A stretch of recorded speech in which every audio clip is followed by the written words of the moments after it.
Hello, everybody. Welcome back to another episode of Midnight Film Society. I have a special episode for you all today. I sat down with documentary filmmaker Ashley Sabin, who, along with her partner David Redman, have made such films as Kim's Video, Girl Model, Do Donkeys Act, Intimidad, and others.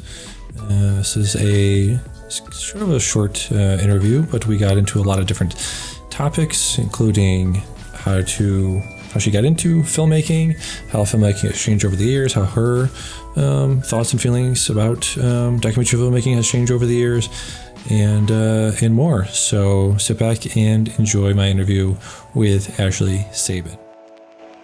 Everybody, welcome back to Midnight Film Society. I'm Damian Sherman. As you know, I'm here with one of my favorite documentary filmmakers working today, Ashley Sabin. Welcome to the show, Ashley. Thank you for doing this. Yeah, thanks for having me, Damon. So I did just want to start off for people that might not know, you've been working in documentary filmmaking for over 20 years. And I was just curious, how did you get into that? Did you always want to be a documentary filmmaker? Tell me a little about that. I guess the short answer is no. I didn't know. But the longer answer is that I met David Redman, my partner, in Boston, and he was working on a project called Mardi Gras Me in China. And he said, "Do you want to come down to New Orleans with me and pick up a camera?" And so I found myself, and I think actually my younger brother came with us on that road trip. We drove down to New Orleans, and I picked up my first camera. So I sort of fell into it. Was there anything you like? Were you nervous about doing it? Or did you have any trepidations? Like, oh, I've never really. This seems like a thing that people train to do, and you were just learning it on the job. Was there anything you specifically were worried about getting wrong or getting right? I think that's the general problem of my disposition is I don't worry enough. So I probably should be worrying more. Yeah. So I didn't really know what I was doing, and I was making a lot of mistakes. But for me, it was always about meeting people and connecting with people. So I really enjoyed that part of it, that you can have a camera and have conversations with people or just watch people's behavior. So I never felt nervous until we started making films that had more difficult subject matter. I was more nervous about what had we gotten ourselves into. But that was later on in the career, so yeah. I had more experience. You said you never really went to school for it. Did you have specific filmmakers in mind that you sort of wanted to emulate? Were you a fan of Herzog and people like that back in the day? I mean, yeah, we were going to Kim's Video. We had moved from Boston to Brooklyn, and Kim's Video became our film school. So we were watching whatever we could get our hands onto. So at the time, I was really big into Agnes Varda. Mm-hmm. Her sort of a very human approach to making films. The Gleaners and I is one of my all-time favorites. And just the poetry, I think, in her stories, the poetry of every day.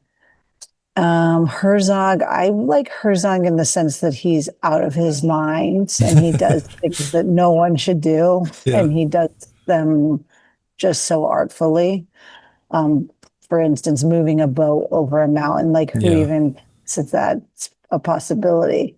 I think, he's out of his mind, but that's great, in the best way possible. We were just watching a lot of films and just playing and making, we were also editing, or we're editors. So just making mistakes and then finding really good mentors, like people. We would go to film festivals and meet people along the way, and we've stayed in touch actually with one of our most closest mentors. His name's Mark Becker. He's a filmmaker based in New York City, and an editor for Money. And he's great. He's just a natural born storyteller. Interesting. So, speaking specifically about the movies you've made, what is the process of choosing the subject? Do you are you looking specifically for interesting story to tell, an interesting character to capture? How do you come to the subject that you make the films about? Every film is a little bit different. In the beginning, we were sort of doing what we called like bump and go. Mm-hmm. I forget who coined that term, but somebody did. I did. Mm. I am not coining that term. Yeah. Google can tell you who coined that term. Right. But it just was, you just meet someone that leads you to the next thing, and that leads you to the next thing, and so on and so forth. So, Mardi Gras in China, for instance, Miss Pearl was in that, and then we went to post Katrina New Orleans because she called us when we were in Mexico making a film there. Mm-hmm. So and in Mexico, it was because the family had a bunch of pallets stacked outside their house. Invisible Girlfriend, Charles was camped out in Kamp Katrina. Then it started getting a little bit different with, for instance, Girl Model, because the model scout Ashley actually approached us to make the film after watching one of our films. I think Kamp Katrina screened at MoMA in New York. So, and then the donkey film, I guess, was David. I don't know. Is this boring to go through each film? No, that's great. The donkey film was because David was up in the middle of the night, and all of a sudden one of our favorite authors, Andy Merrifield, had traveled with a donkey, walked with a donkey, and David played the sound of a donkey braying, and that just he woke me up in the middle of the night, which he has strict orders to not do that. And it sort of electrified both of us. So that was how we got into the donkeys. And then we moved to Maine because we were scared of the Russians at the time that were in Girl Model, and we had one road that went into the town so we could watch who was coming in and out. And that's when we made Down East and a number of the main films. So it's just sort of like life's path, I guess. It's not sort of there's not a real. I guess what you could say, it's a really organic process. Gotcha. And speaking about your filmmaking in the way that you do it, how do you sort of divide responsibilities? How do you divide roles? How do you sort of resolve, creative differences between you and David? How do you, specifically dividing roles? How do you separate the things that you want to do versus what he wants to do?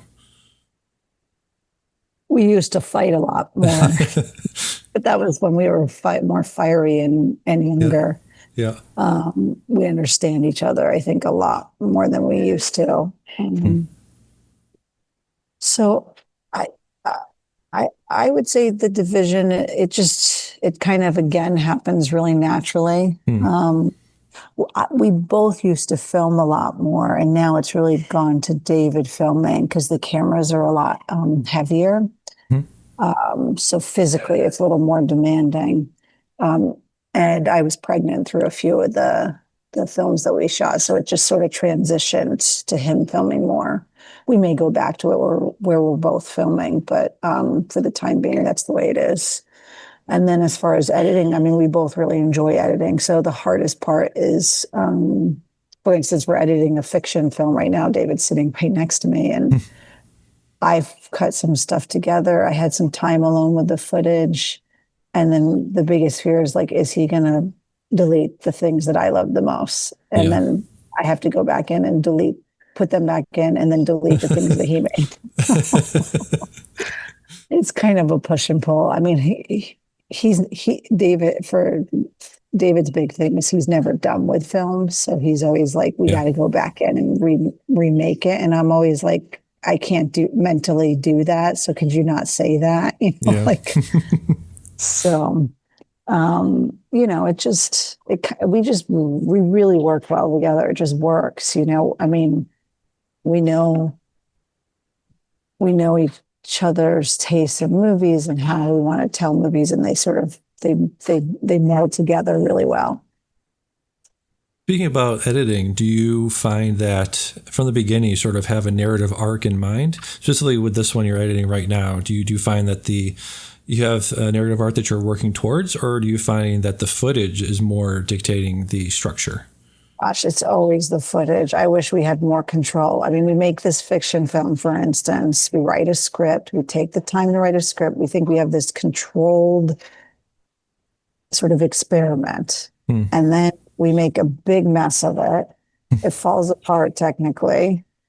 And now we're like putting back the pieces of what fell apart. So it's just always in the footage for us. That's where the film gets made, in the editing room, always for us. Yeah. Yeah. And how have you found that editing a narrative movie is different than editing a documentary? How is editing a fiction different than a documentary? That's a good question. I think the biggest difference that I'm feeling myself is like the sort of ABC of a narrative of a doc. Like we went here and then we went here and then we arrived here. Yeah. That does not have to exist in fiction. You can actually you can really play with time and almost like what happened when and make it very dreamlike. So that part of it took a while to get used to when I first started editing the fiction thing, but now it's like, it's a pleasure because it's like, oh, okay, you don't have to explain how we arrived here. You can just go there. Yeah. And then people can figure that out. So I think the editing the fiction is really expanding my idea of how we could even edit a documentary. Interesting. So you feel like if you go back to documentary, if the next one's going to be a documentary, what specifically do you feel like you would do differently? The editing? I think I would sort of straddle that line. So it's like we're kind of now in this place where we're straddling the line between fiction and nonfiction. So it sort of becomes both at the same time. I don't know whether that's going to land as far as distribution, marketing, film festivals, because, it's almost, I guess, a little bit more, it's playing with the form more. So we'll see. But I think I would lean more into that sort of space where you don't really know. Is it fiction? Is it documentary? What is, like a real, cinema verite sort of thing. Yeah. I mean, you look at some of Albert Mazel's like Salesman. I mean, the way that film is edited, that could be, if someone told you that was fiction. Grey Gardens, if someone said that was fiction, I mean, you could believe that because it almost feels too real to be real, Yeah. There was one, Bloody Nose, Empty Pockets. I don't know if you've seen that one. Let me see. Let me just pull it up real quick. Have you seen Bloody Nose, Empty Pockets? Yes. Now, remind me, this is a while ago. What is that one about? It came out in 2020, directed by the Ross brothers. Yes. So, yes, they went to a rundown bar in Las Vegas. Tarrytown, Louisiana. They were... Tarrytown, Louisiana. Number of characters at the bar, tells vignettes about them. That one, and I believe their next one as well was very much like, let's follow these people, let's tell this story of them going somewhere, going on an adventure, and not really, and having this narrative arc to it. Yeah. Yeah, I think it was at Venice last year. Actually, it didn't come out, which is interesting. I don't know what happened to it. Yeah. Gasoline Rainbow. Yes. The last one was very like cinema verite and very, very interesting.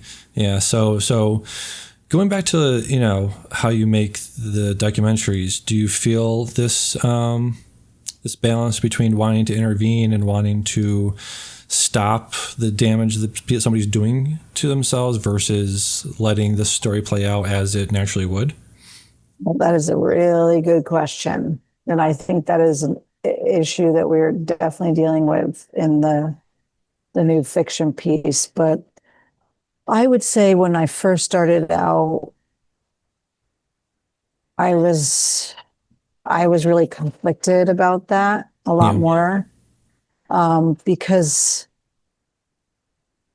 I think, in fact, it's that tricky thing of intervening, because you can intervene and people may not want any of your intervening skills. Right. It's like, Right. they could have addiction problems. They could be have mental health issues, and they don't want to take medication. It's like, and that's really none of your business. You're documenting, so that's they have the right to make that choice. I think the hardest moment, I guess it's better to be specific, is, for instance, in a film called Kamp Katrina, we were sleeping upstairs in this tent community in post Katrina, New Orleans.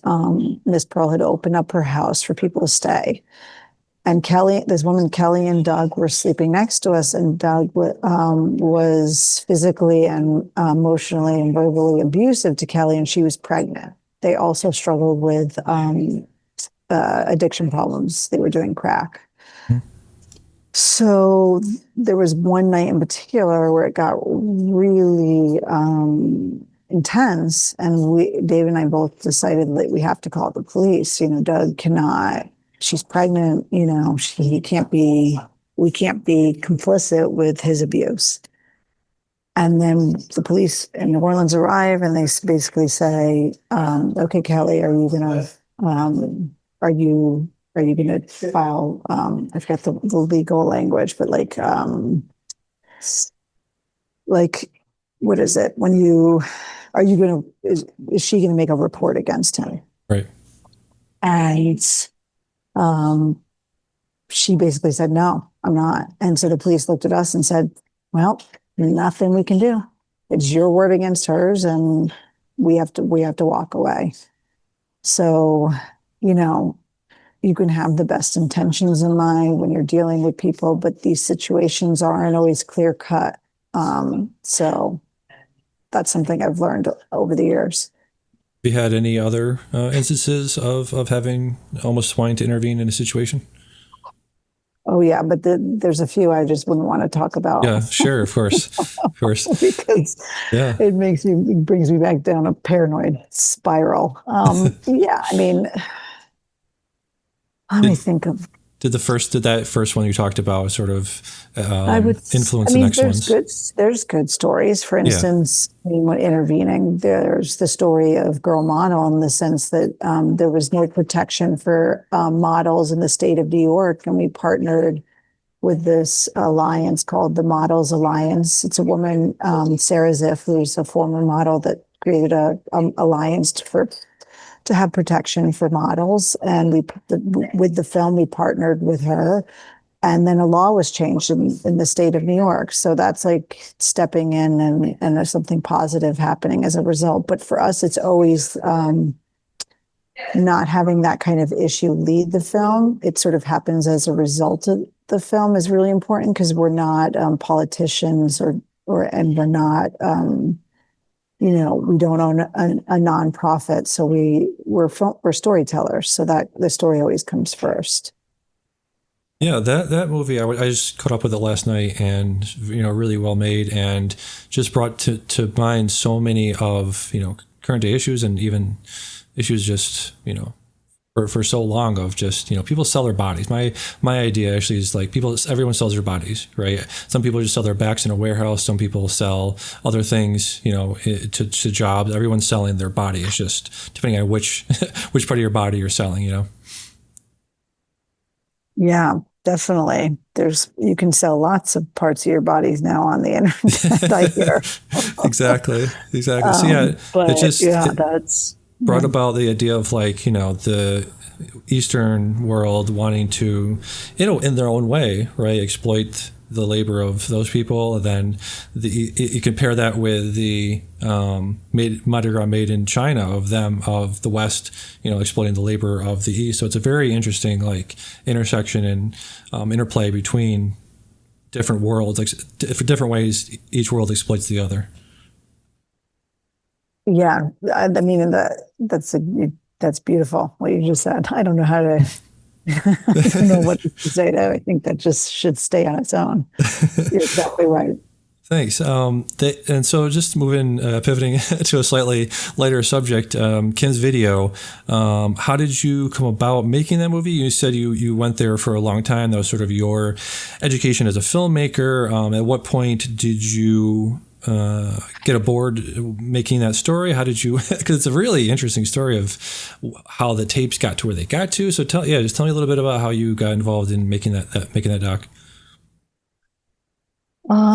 We were in England and in Canterbury, and the next town over is Margate, and they have something called the Turner Museum. Mhm. They do a lot of different events at this museum, and I got a newsletter that said there was a presentation on Kim's Video and how it got to Sicily. And I told David, we had like a 1 week old baby. I said, we're going with Mateo in the pushchair to this presentation. And David actually had gotten the same newsletter, but thought that it was spam. So he deleted it. And anyways, I pushed him. I was like, we're going to this. And we both went to this presentation. And it was one of the organizers, Italian organizers, that helped get the collection to Sicily. And she told this crazy tale, and both of our arm hairs just stuck up. It was like we had wanted to make a film about Kim's Video going there years ago. I had contacted some real estate agents because they were selling €1 homes as part of reviving the town. And it like come back to us, the story, because we couldn't tell that story at the time. I think we were either in Mexico or post Katrina, New Orleans. And so, yeah, it was like, wow, here's the story, and it's back, and it's in the next town over. So we got the email to Mr. Kim and emailed them, and he said, you caught me at the right time. I'm ready to tell the story now. I wasn't earlier. A lot of filmmakers contacted me, but I'm ready now. Fly to Korea. So David flew to Korea. And that's how that Pandora box opened up. Yeah. Crazy. It is crazy. It's it's an interesting movie just because the other docs you made were very much personal stories about people, about personal, people basically. And this is Kim's Video is more about like a communal institution. I was curious about how telling that story about an institution versus telling, stories about people's lives. How does that differ for you? Well, I think we sort of thought, I mean, first of all, David is a sociologist. I've studied art history. I would say I'm more like into a new age kind of way of thinking than he is. He's like a scientist, you have thesis, support the thesis, make that kind of way of thinking, do the experiment in a kind of certain way. So, but that said, during the process of making the film, because he was the one shooting the almost all of it, he came to understand the collection as a living being. So, and I was completely on board for that because that's definitely my way of thinking. And so with that, it was like we were able to take our way of making films, which is, making the personal political. Oh, yeah. There's people passing. I'm sorry. I'm at the YMCA, New York City. And yeah, it was like once we got that hook of it being alive and wanting David, like telling David to get me out of Sicily, it was like, oh, it's alive. This is a living thing. So we were able to wrap our heads around it. And so going back to like the idea of, intervening, obviously Kim's Videos holds a special place in your heart, holds a special place in a lot of people's hearts. So was part of it like trying to usher those things back to, Kim's Video? And how did you sort of, maintain this anonymity and saying, okay, we got to tell the story whatever happens, but we'd really like this thing to have a resolution at the end, Yeah, I mean, that was the biggest struggle because there was a period of time where I was like, we have to start preparing a shoot of a like a second line graveyard dying dead collection sequence, Yeah. which is really dark and depressing, Right. and not as uplifting as what we had wanted, because I was giving up, whereas David never did. He just kept pushing. So without revealing the ending, yeah, it was just like we were able to sort of, I don't know, keep that. He was able to, not we, he was able to keep that momentum going for us, so that we had the final conclusion, climax, whatever you want to call it, in the way that it unraveled. But I don't know what that is. I mean, he always says it's the ghosts of cinema that did it for us. I have no idea. I think there was a lot of magic on our side for making that film. As I start to wrap up here, I was curious about, what are you seeing in the landscape of documentary filmmaking today?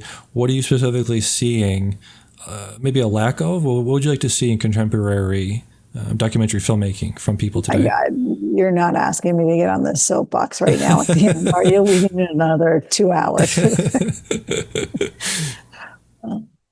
Okay, here we go. I'm going to say it real short. Sure. I think the streamers are destroying any kind of auteur storytelling that is going on. What you see on Amazon, Netflix, Hulu, Mubi is pretty much made by a computer, in my opinion. It's very rare to see a film that comes out of these streamers that really just is distinct, and not only to say is independent, because they're not when they get that kind of money.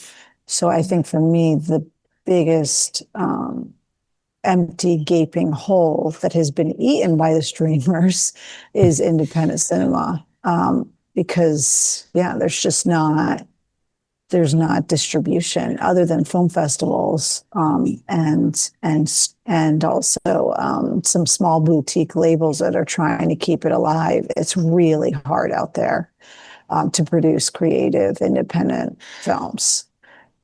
So yeah, I just always urge people to try to buckle the system. I was walking around Sundance with stickers that said "Documentary is dead." Because I was trying to provoke a conversation. My sister went to actually a party at Netflix that was sponsored by Netflix at Sundance. I couldn't go because we had a screening for Kim's video in Salt Lake. And so I said, please, please, please put up some of these magnets. It wasn't even the stickers, because I didn't want her to get in trouble for tagging or whatever. And she put up a couple of magnets and said "Documentary is dead," and she got kicked out of the party. So I'm like, what if that doesn't say anything kind of poetic, metaphorical? It's like, God damn, man, we need more independent films. We do, absolutely. I just got a notification on my Zoom saying I have 10 minutes left, so okay, I'm getting the wrap it up signal. Yeah. So yeah, just talking about contemporary stuff. What is some stuff, like you said, there's not enough out there. Can you just mention some filmmakers that you do like seeing that maybe are coming up and rising filmmakers now, and some new films out there that maybe people would like should check out? Cool. I mean, I'm really excited by what Yorgos is doing. Yorgos Lanthimos, I can't say his last name. Lanthimos.